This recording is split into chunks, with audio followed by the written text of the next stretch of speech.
और ये सोफा साफ करो इसे। पता नहीं ठीक से करो मेरी मेकअप। मेरा भी पफ दे दो, 2 घंटे से बैठी हूं मैं। दो शीशा। सर एज पर रिक्वायरमेंट सब चीजें रेडी हैं, बस वो ईशानी मैडम आ जाए। मैडम आ जाए, पता नहीं कब आएगी। जाओ जाकर देख कर आओ। सर जब वो आएंगे हमें पता चल जाएगा सर। पता नहीं कब आएगी, सबकी बैंड बजी पड़ी और महारानी पता नहीं कहाँ रह गई है।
Hello Ishani ma'am. Makeup room ready है मेरा? हाँ मैम, जैसा आपको चाहिए बिल्कुल वैसा ही है, और आपका फेवरेट रूम फ्रेशनर भी है। और एक काम करो, डायरेक्टर को जाके बोल दो कि 2 से 3 घंटे तो लगते ही हैं, राइट? और मेरे मूड के ऊपर है कि मैं खुद ही रेडी होके सेट पे आ जाऊंगी, ठीक है? ठीक है मैम। चलो।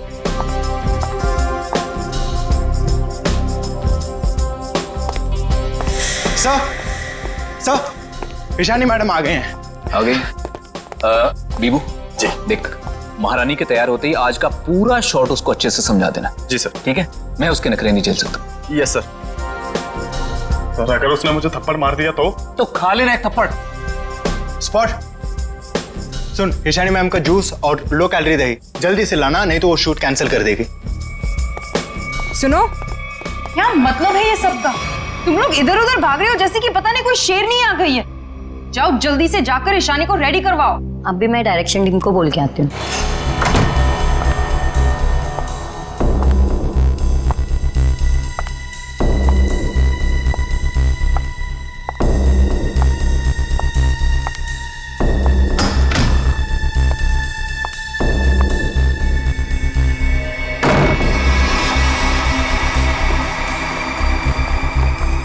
सर, माना कि ईशानी बहुत बड़ी स्टार है, लेकिन हम भी उसके नौकर नहीं है। वही तो, सुबह के 9 बजे से हम रेडी होकर वेट कर रहे हैं और वो अभी तक नहीं आई। इतना वक्त हो गया, 3-4 बार टचअप हो चुका है। तो क्या करूं यार, एक तो विराट सर ने इस नकचड़ी को 1 साल का कॉन्ट्रैक्ट साइन करवा के मेरे सर पे दर्द करके रखा है और ऊपर से तुम लोग मेरे सर पर चढ़ रहे हो। प्लीज ट्राई टू कोऑपरेट यार। Cooperate my foot. मैं ईशानी के नखरे और बर्दाश्त नहीं कर सकती हूँ। मैं जा रही हूँ यहाँ से। मैं विराट सर के चेक्स वापस कर दूंगी, लेकिन मैं ऐसे काम नहीं कर सकती हूँ। बाय। अरे मैडम रुके, अरे सर आप ही रोके समायरा जी को।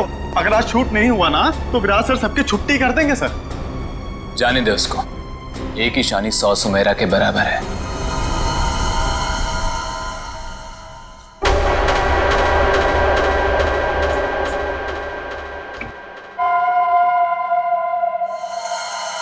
बीबू बहुत देर होगी, देखना कहां पर है, बुला उसको।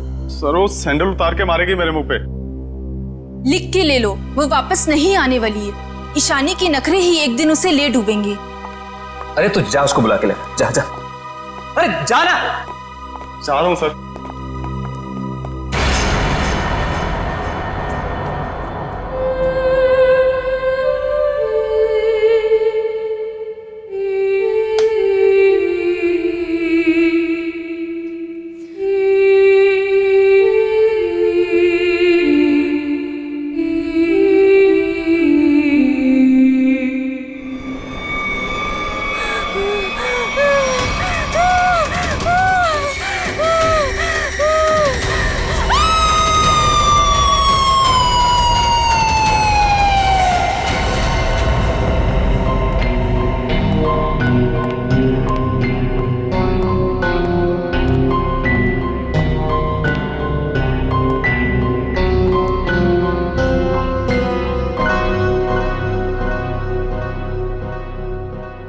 मैम मैम आप रेडी हैं तो मैं अंदर आ जाऊं? मैडम भाग जा यहाँ से, वरना तेरा पैर तोड़ दूंगी।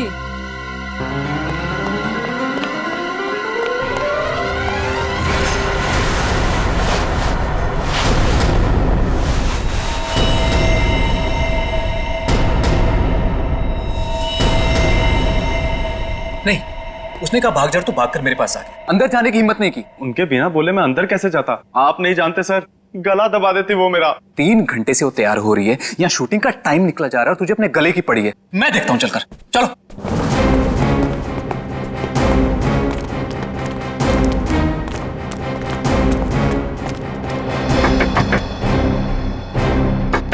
ईशानी। सर प्लीज, मैम गुस्से में लगती है, शूट छोड़कर चली जाएंगी। तुम्हें करो, चुप रहो। ईशानी दरवाजा खोलिए, अभी सब नहीं चलेगा, प्लीज दरवाजा खोलिए।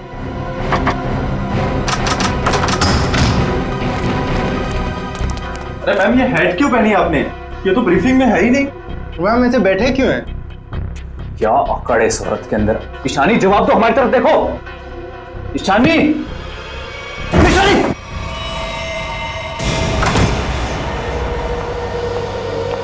कभी काम नहीं करूंगी मैं उस नकचड़ी ईशानी के साथ। मैं भी किसी से कम नहीं हूँ। अरे इतना टेंशन क्यों ले रही हो तुम देखना, मैं तुम्हें इससे बड़ा काम दिलाऊंगा। मैं अभी मम्मी को फोन करके बता देती हूँ कि आज मैं लेट आऊंगी। ठीक है, तुम मम्मी को फोन कर लो, हम तुम्हारा अंदर इंतजार करते हैं। ठीक है, मैं अभी आती हूँ। ठीक है।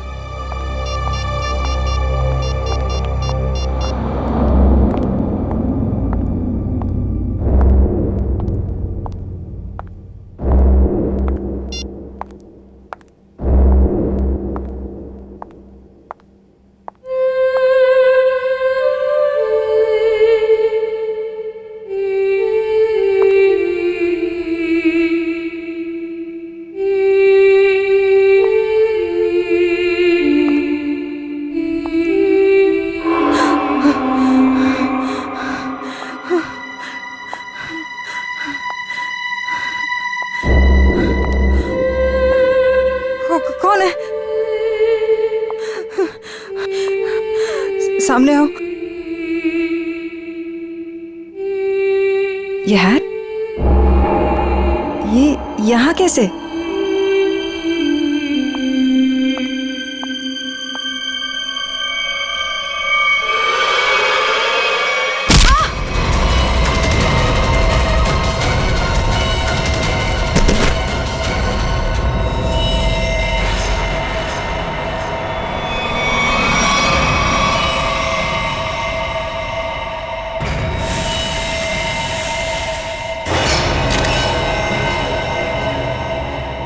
बड़ी बेरहमी से गला काट दिया। हाँ सर, ये अजीबोगरीब मेकअप और ये लाल रंग की हैट भी रखी। मारने के बाद इतना मेकअप करता है कातिल, ये लाल रंग का हैट बड़ा अजीब केस है ये। सर ये मेकअप और सारा कुछ उस कातिल ने ही किया है। अच्छा, आखिरी बार कौन आया था ईशानी से मिलने? मैं गया था सर वहां पे, लेकिन उन्होंने अंदर से ही बोल दिया कि भाग जाओ वरना तुम्हारी टांगे तोड़ देंगे। टांगे तोड़ दूंगी? क्यों? सर एक्चुअली ईशानी अपनी मर्जी की मालकिन थी और वो अपनी मर्जी से ही शूटिंग पर आती थी। अगर गलती से भी उसको किसी ने कुछ बोल दिया तो कभी भी शूटिंग छोड़कर चली जाती थी। सर इसका मतलब काफी लोग होंगे जो ईशानी को नापसंद करते होंगे। ईशानी, क्या हो गया ईशानी को? किसने किया ये सब? आप कौन है आप? जी ये जो एड शूट हो रही थी ये मेरी एड है, मैं मालिक हूँ इस कंपनी। ठीक है, इधर आइए थोड़ा। अच्छा बीबू, तुम वापस कितनी देर बाद आए थे प्रीतम और लोगों के साथ? सिर्फ कुछ सेकंड्स में, अगर कहें ज्यादा से ज्यादा बस 1 मिनट। 1 मिनट में? 1 मिनट में इतना सब कुछ किया? सर सर 1 सेकेंड, यहां पे एक फिंगरप्रिंट मिला है और बाकी सब कपड़े ठीक है, मगर बस ये तो देखिए सर, ऐसा लग रहा है किसी ने कैंची से काटा है सर।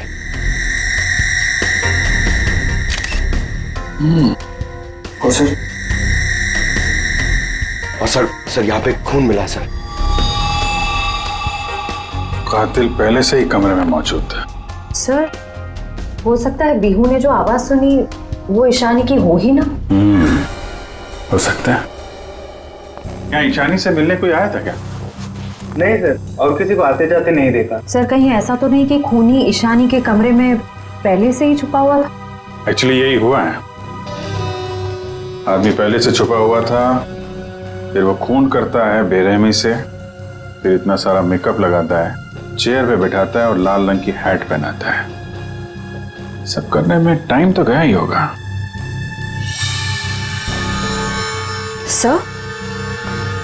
सर ये देखिए, ईशानी का टॉप भी कटा हुआ है। इसे भी काटा गया है? उधर भी कपड़े कटे हैं, इसका टॉप कटा है। लगता है ये जानबूझ के किया गया है।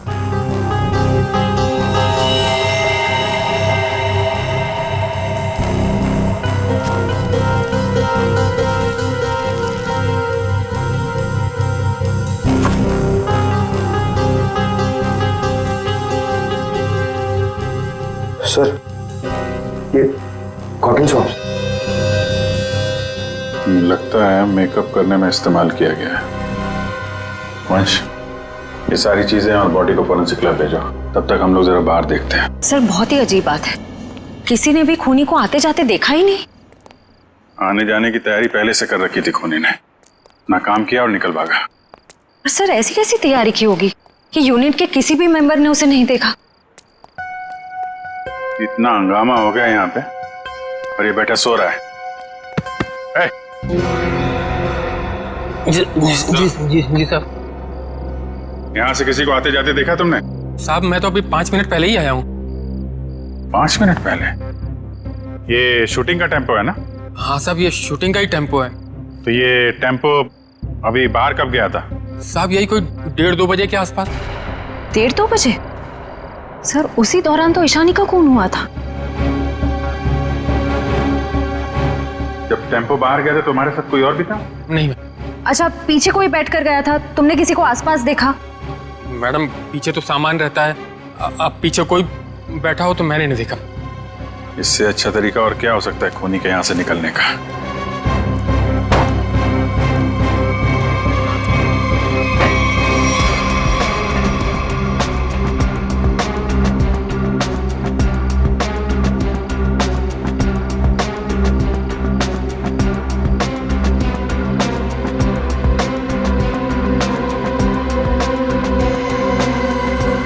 पीओपी का टुकड़ा? ये यहाँ क्या कर रहा है? शूटिंग में तो कहीं भी धूल मिट्टी थी नहीं। ये मिट्टी का टुकड़ा कहाँ से आया? साहब इसमें तो प्रॉपर्टी का सामान रहता है। प्रॉपर्टी के सामान? और उसमें पीओपी का टुकड़ा? मतलब कोई और था यहाँ पे?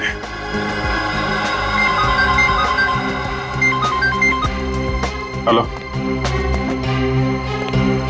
क्या? कहाँ पे?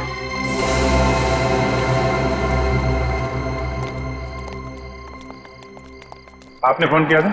जी सर, मैं मानिक हूँ, इस दुकान का मालिक। ये मेरे वॉचमैन ने फोन किया था आपको। ये देखिए ना सर, यहाँ लाश है। दुकान खोलो जा। जी सर। तुम यहीं रुको। जी साहब।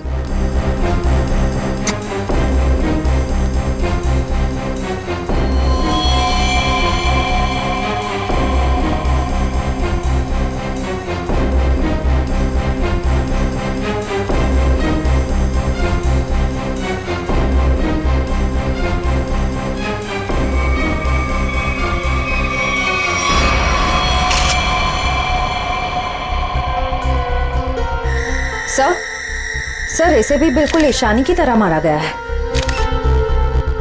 ये देखिए, किसी पतली धार वाली चीज से इसका गला काटा गया है।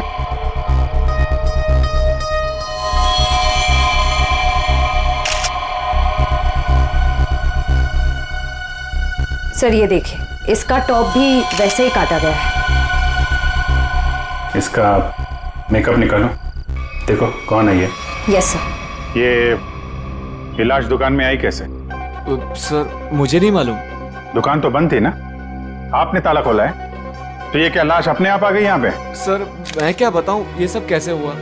ये लाल टोपी और इसके कपड़े भी मेरी दुकान की नहीं है, और मैं इस लड़की को तो पहली बार देख रहा हूँ। सर मेकअप निकल गया। ये तो समायरा है ना?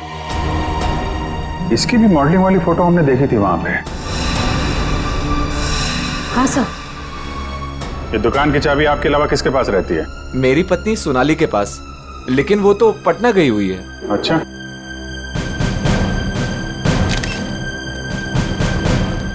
तुम्हारी ड्यूटी में एक आदमी यहाँ पे खून करता है, उसकी लाश को यहाँ दुकान में रख दिया। क्या कर रहे थे तुम? कुछ देखा नहीं तुमने? देखा ना साहब, पर वो खूनी है ये कैसे पता चलता? हा? कैसा था वो? था नहीं साहब, थी। वो एक औरत थी, उसे मैंने जाते हुए पीछे से देखा था। उसने लाल रंग का कोट पहन रखा था, उसके बाल लंबे थे और उसने सर पे एक लाल टोपी पहन रखी थी। और हाँ साहब, उसने डस्टबिन में कुछ डाला था। मतलब सर, खूनी एक औरत है? कहाँ है वो डस्टबिन जिसमें उसने कुछ डाला था? वो वहां।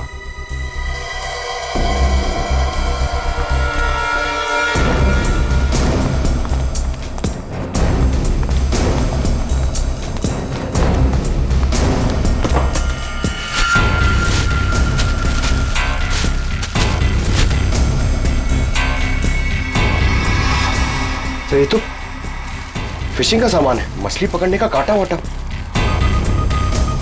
सर ये तंगूस पे खून लगा है।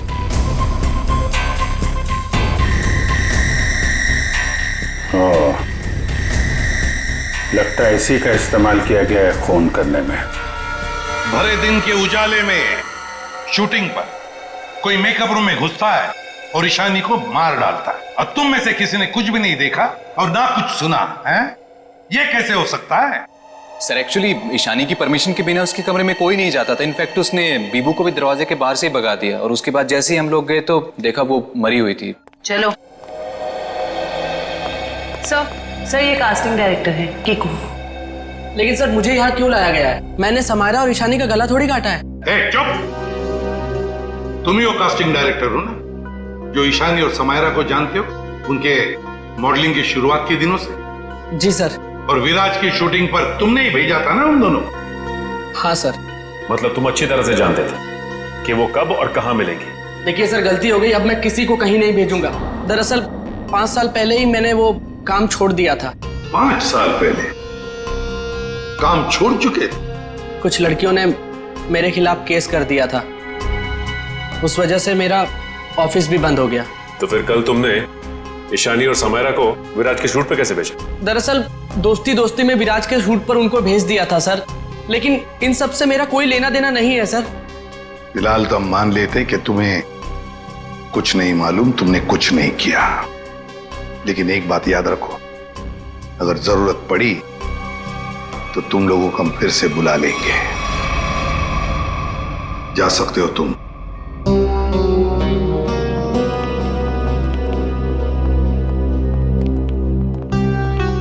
इन तीनों पे कड़ी नजर रखनी पड़ेगी। देखो वो कहां कहां जाते हैं, किस किस से मिलते हैं, क्या क्या करते हैं। सर लेकिन खूनी तो एक लड़की है ना? हाँ, खूनी तो लड़की है, लेकिन खून करने में किसी लड़के का भी तो इस्तेमाल हो सकता है। समायरा और ईशानी दोनों मॉडल्स थी, मॉडल। लाल टोपी, मारने के बाद सफेद रंग का अजीब मेकअप, मारने के लिए फिशिंग का सामान, और फिर उन दोनों खून में सब कुछ बिल्कुल एक जैसा। तो एक बात समझ में नहीं आई कि खूनी ने ये मछली पकड़ने का सामान क्यों इस्तेमाल किया खून करने के लिए? सर बहुत ही अजीब है ये खूनी, और एक ही दिन में 2 मॉडल्स को मार डाला इसने। पता लगाना पड़ेगा कि समायरा और ईशानी दोनों मॉडलिंग के अलावा और कुछ करते थे या मॉडलिंग करने से पहले क्या करती थी। कहीं दोनों के बीच में कोई संबंध तो नहीं था, पता लगाना पड़ेगा।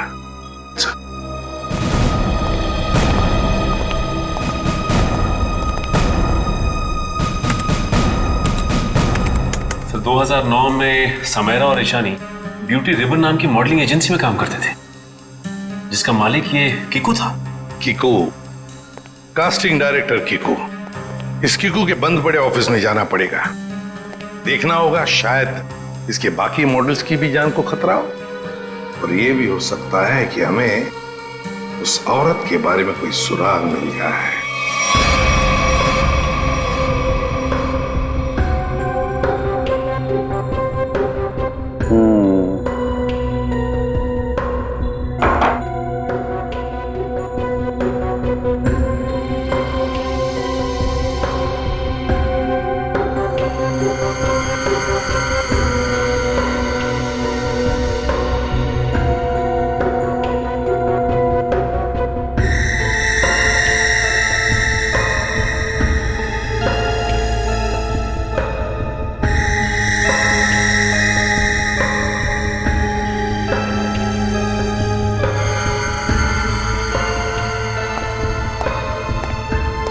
सर, हमारा शक बिल्कुल सही निकला। खून करने के लिए इस्तेमाल किया गया ये हथियार एक खास तरह का फिशिंग किट ही है।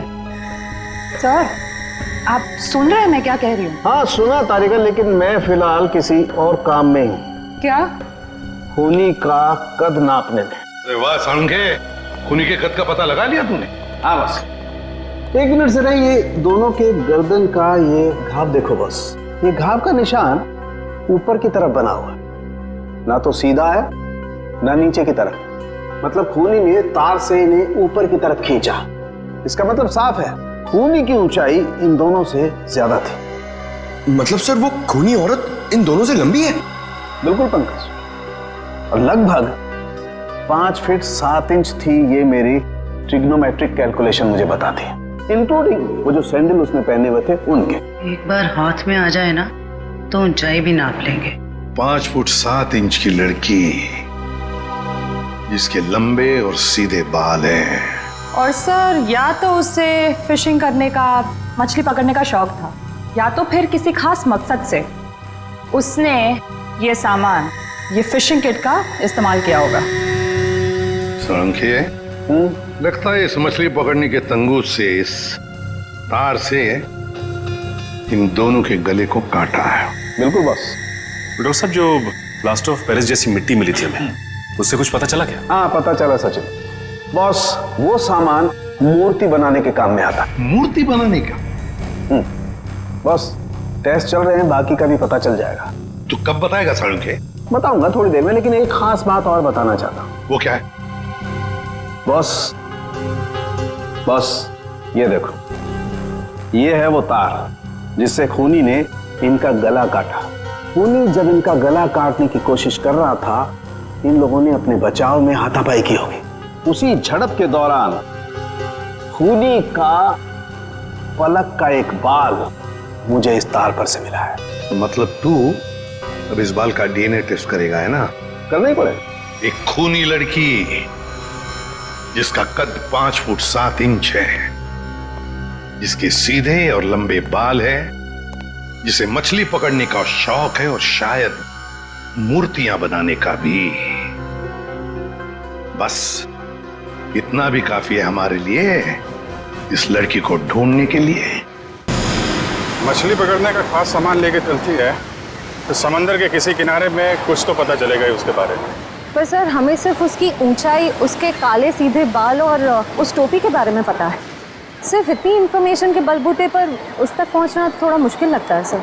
कोशिश तो करनी पड़ेगी श्रेया, अपने आप तो चल के आएगी नहीं हमारे पास, है? हाँ वंश, इन्हें बता दिया ना हमें किस लड़की की तलाश है? जी सर। हाँ, तो क्या जानते हैं उस लड़की के बारे में आप? साहब, आप लोग ऐसी औरत के बारे में जानना चाहते हैं ना, जो मछली पकड़ने के लिए बोट का इस्तेमाल करती है? बिल्कुल। ऐसी तो बहुत औरतें आती है हमारे यहाँ पर।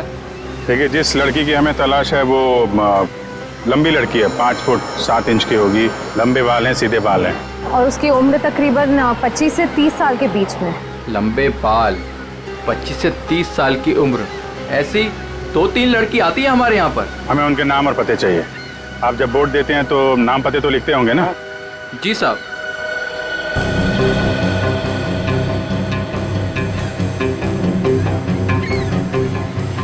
ये तीनों लड़कियां आती हैं 5-6 महीने से हमारे यहाँ पर अपने कुछ दोस्तों के साथ। केशा, एनी, शिखा। केशा, एनी और शिखा। मिलना पड़ेगा इन तीनों लड़कियों से। देखते हैं इनमें से कौन है वो लाल टोपी वाली लड़की। सर, कीकू जी ने टैक्स की चोरी की थी और कुछ लड़कियों के पेमेंट ना देने की वजह से इनकी शिकायत की थी, इसीलिए ऑफिस बंद हो गया। और इनका कोई क्रिमिनल रिकॉर्ड भी नहीं है सर। उसका खून हुआ है वो 2008 में किकुजी की एजेंसी से ही लॉन्च हुई थी, इसलिए ये अभी शक के घेरे में है। विराज, तुम ये बताओ कि तुमने तो किकुजी के साथ और उन मॉडल्स के साथ काम किया था, तो तुम्हें कभी लगा कि वो मॉडल्स किसी मुसीबत में है या फिर किकुजी के काम में कोई गड़बड़ है? मैं ईशानी और समायरा के साथ पहली बार काम कर रहा था, और जहाँ तक किकुजी की बात है तो पैसों के लेन देन में धांधली के अलावा इनमें दूसरी कोई कमी नहीं है। सर, इन तीनों मॉडल्स के कद, रंग और बाल खूनी से कुछ हद तक मिलते जुलते हैं। एक काम करो, इन सबसे पूछताछ करो कि मॉडलिंग के अलावा ये लोग क्या काम करते हैं, क्योंकि इंफॉर्मेशन ये है कि आजकल इनमें से कहीं मॉडलिंग नहीं करती।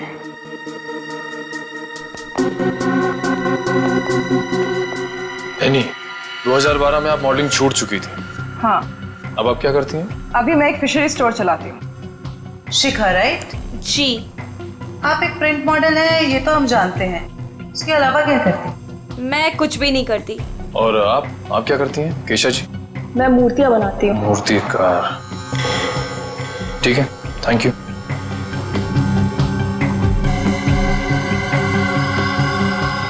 तो बिल्कुल खूनी की प्रोफाइल जैसा है। कंपनी का नाम रेड इंक। मेरा शक सही है, इस एजेंसी के मॉडल्स का कुछ राज है। सर,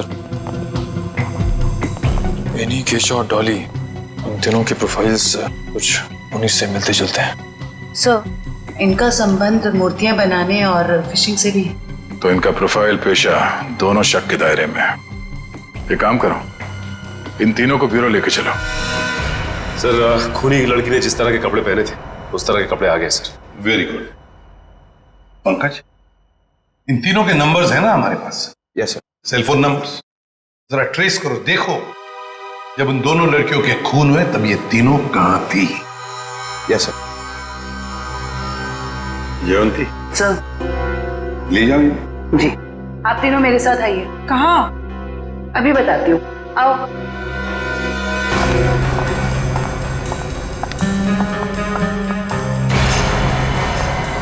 अरे साहब, ये तो वही कपड़े और टोपी है जो मैंने उस रात उस औरत को पहने हुए देखा था। तो फिर अब जरा ध्यान से देखो इसे। क्या ये वही लड़की है, वही औरत है जो उस रात खून कर रही थी? सर, मैंने उस औरत का चेहरा सामने से नहीं देखा था, उसे जाते हुए मैंने पीछे से देखा था। जाते हुए देखा? जी सर। ठीक है, केशा जरा वहां तक चल के दिखाओ। सर, ये कैसी जांच है आपकी? जितना कहा है उतना ही करो।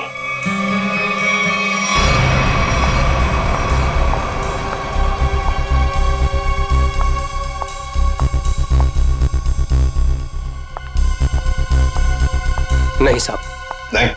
नहीं। ठीक है, आप आइए मेरे साथ।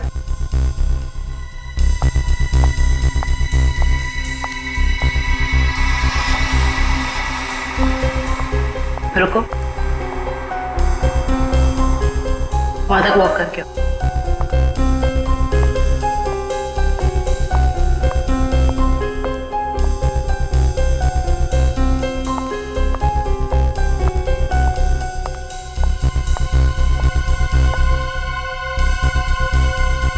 ये भी नहीं है सर। आइए।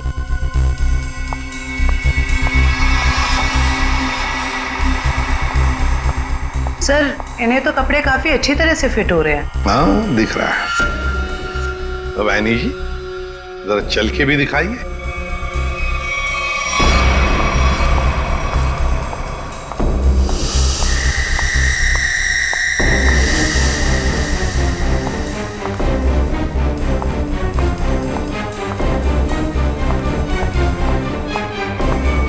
यही है सर, बिल्कुल यही है सर। क्या बक रहे हो?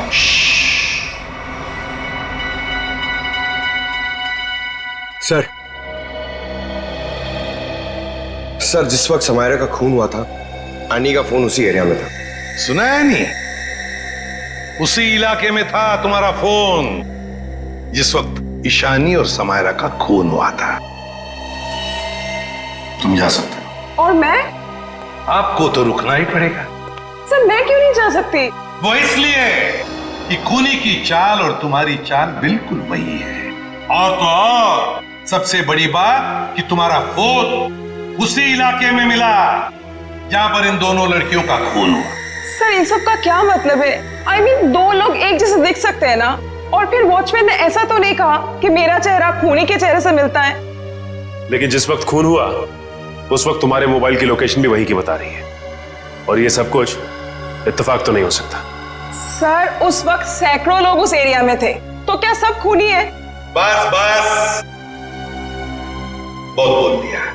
बताओ क्यों किया खून ईशानी और समायरा का? सर आप मुझ पे दो खून का आरोप लगा रहे हो, मैंने कुछ नहीं किया ऐसा। अभी तो सिर्फ आरोप लगाया है, सजा मिलनी तो अभी बाकी है। सजा? जी सजा, खून की सजा फांसी। सर मैंने कुछ नहीं किया ऐसा, मैं बताती हूँ सर। बताओ। पर मेरी एक शर्त है। ये लो, इनकी एक शर्त भी है। चलो बताओ क्या शर्त है? सर मुझे 50 लाख रुपए चाहिए। 50 लाख रुपये? हाँ। चलो दे दिए। अरे लेकिन तुम पैसों का क्या करोगी? तुम्हें तो सजा होने वाली है। आप वो सब छोड़िए, मैं आपको बता रही हूँ ना, मैंने कुछ नहीं किया। सर मैं तो सिर्फ उसे जानती हूँ जो खूनी को जानता है। और वो है शिखा। शिखा? तुम इतने यकीन के साथ कैसे कह सकती हो? आप लोग पता कर सकते हैं ना? हाँ वो तो हम पता करेंगे। सर मेरे पैसे? पैसे? कौन से पैसे? सर अभी आपने बताया आप देंगे। कब? नहीं सर, मैंने तो कुछ नहीं सुना। कब कहा? सर ये सरासर धोखा है। नहीं यानी जी हम कभी धोखा नहीं करते।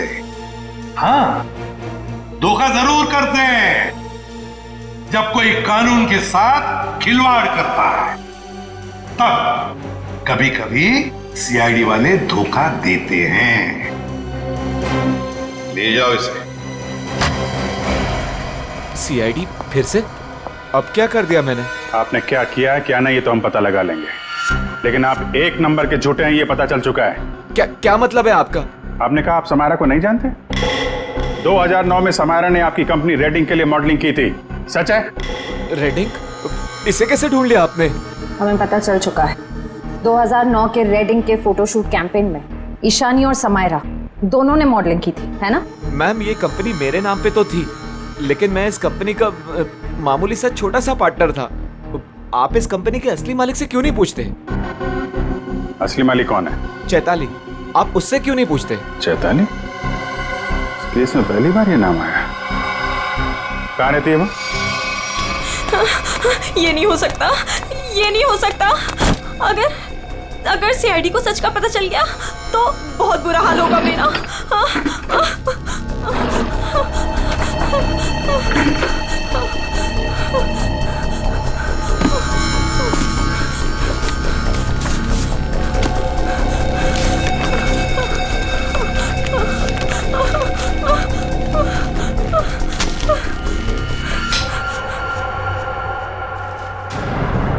कौन है?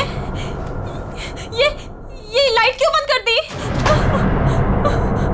ये लाइट्स किसने ऑफ की?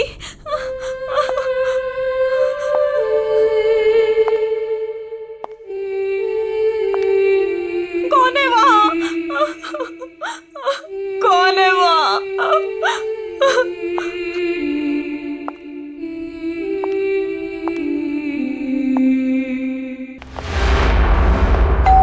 ये शिखा सच्चाई बता क्यों नहीं देती? सर पहले कुछ सच बता देती तो किसी की जान ही बच सकती थी।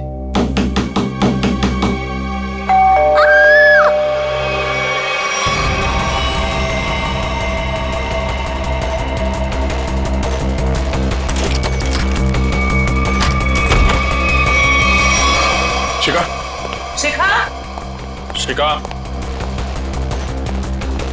बचाओ!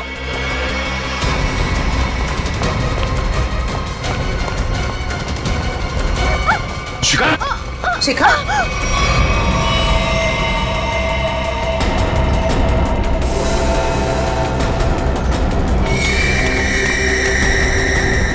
नस कटी नहीं है। इशिता जल्दी एम्बुलेंस को बुलाओ, जल्दी। भाग गई, कोई बात नहीं, बच के जाएगी कहाँ? सर को जलाने की कोशिश भी की गई है। सुनो। शिखा,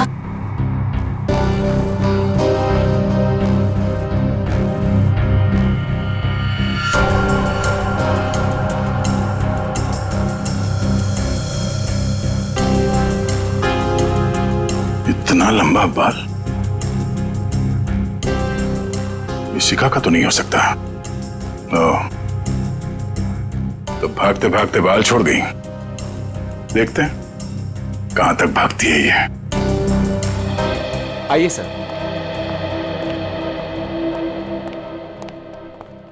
सर मैं यहाँ तब से नहीं आया जब से मेरी और चैताली की हिस्सेदारी वाली कंपनी बंद हुई है। पता नहीं है वो कहाँ है। घर की अच्छी तरह से तलाशी लो, देखो क्या मिलता है।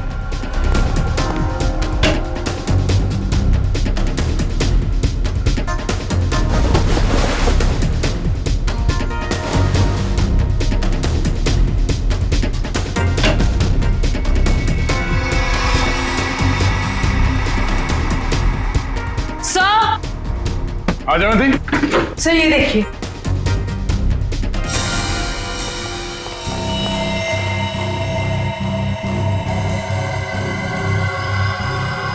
ये तो उस खूनी का पहना हुआ है। सर इस बंद पड़े घर में ये यहाँ कैसे आ गया? चल निकालो उसे बाहर।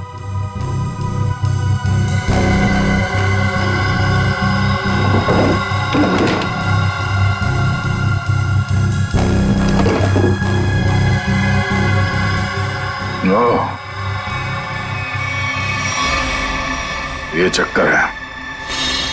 साळुंखे, शिखा के घर की खिड़की से हमें एक बाल मिला, जरा मैच करके देख पलक के बाल से। ये रहा वो बाल सर, उस खूनी लड़की का बाल। बॉस, ये बाल हमारे किसी काम का नहीं, बेकार सबूत है।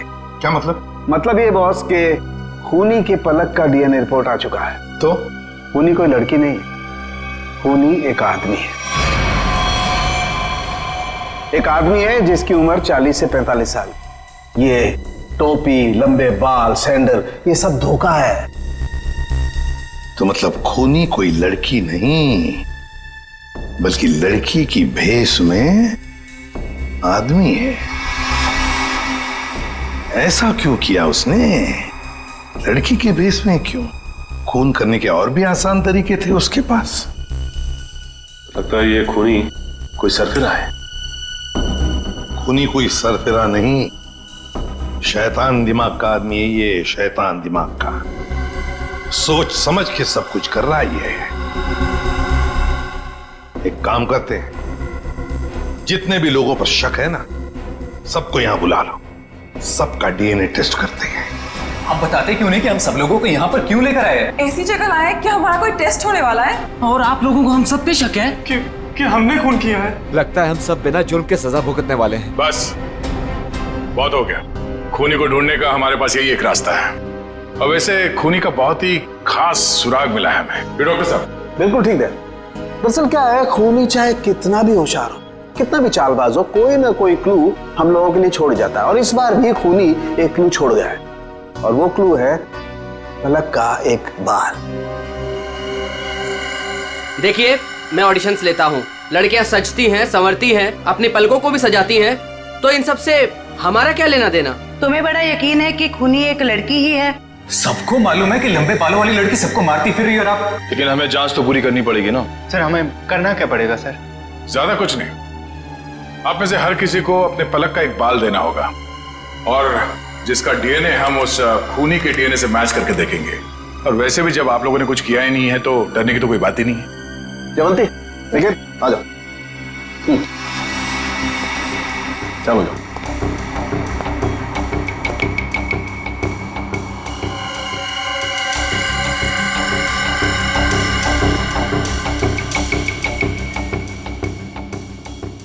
देखिए प्लीज, मेरी तबीयत ठीक नहीं लग रही, मुझे चक्कर आ रहे हैं, मुझसे ये सब नहीं होगा। अच्छा, तुम्हारी तबीयत भी अभी खराब होनी थी? सर आप इस जांच को बाद में भी कर सकते हैं। चलो प्रीतम, मैं तुम्हें हॉस्पिटल ले चलता हूँ, चलो। और चैताली किसी हॉस्पिटल में है क्या? निकल।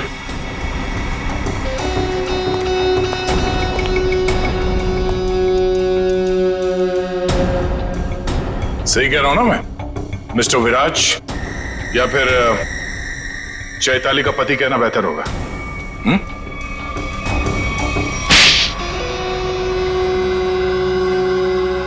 चैताली कहाँ है बताओ। चैताली अब इस दुनिया में नहीं है, और जिनकी वजह से वो इस दुनिया में नहीं है, मैंने उन सबको, समायरा और ईशानी, उन दोनों को भी चैताली के पास पहुंचा दिया। और जिस लड़की शिखा को आपने बचाया है, मैं उसे भी नहीं छोड़ूंगा। तुम सीआईडी के सामने किसी को जान से मारने की धमकी दे रहे हो मिस्टर विराज, बड़ी हिम्मत है। तुम्हारे घर में हमें पता चल गया था कि सारे खून के पीछे तुम्हारा ही हाथ है, और अब डीएनए टेस्ट से प्रूव भी हो जाएगा, लेकिन हम तुम्हारे मुंह से सुनना चाहते हैं। मैं तो अपनी बीवी को इंसाफ दिलाना चाहता था, बस शिखा, समायरा और ईशानी, ये तीनों मेरी बीवी की खुदकुशी की जिम्मेदार थी, पर ये बात मुझे 5 साल बाद पता चली। इतने सालों बाद तुम्हें कैसे पता चला कि ये तीनों तुम्हारी बीवी के मौत के जिम्मेदार है? ये 2009 की बात है।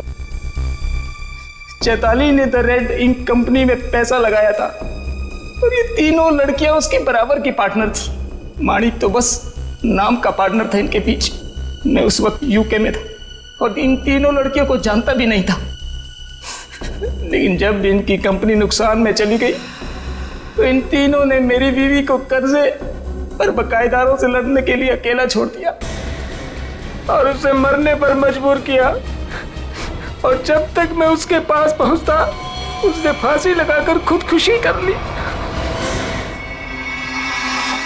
मैंने एक औरत का वेश बनाया और अपना बदला लेना शुरू किया, ताकि आप लोग ये सोचते रह जाएं कि खूनी एक औरत थी। शिखा के घर जो जलाया था वो एक सबूत था, उसको मुझ पे शक हो गया था। माना कि उन तीनों की वजह से तुम्हारी बीवी अब इस दुनिया में नहीं रही। तुम कानून की मदद ले सकते थे, लेकिन तुमने ऐसा नहीं किया। अपनी बीवी की मौत का बदला लेने के लिए तुम खून करने लगे।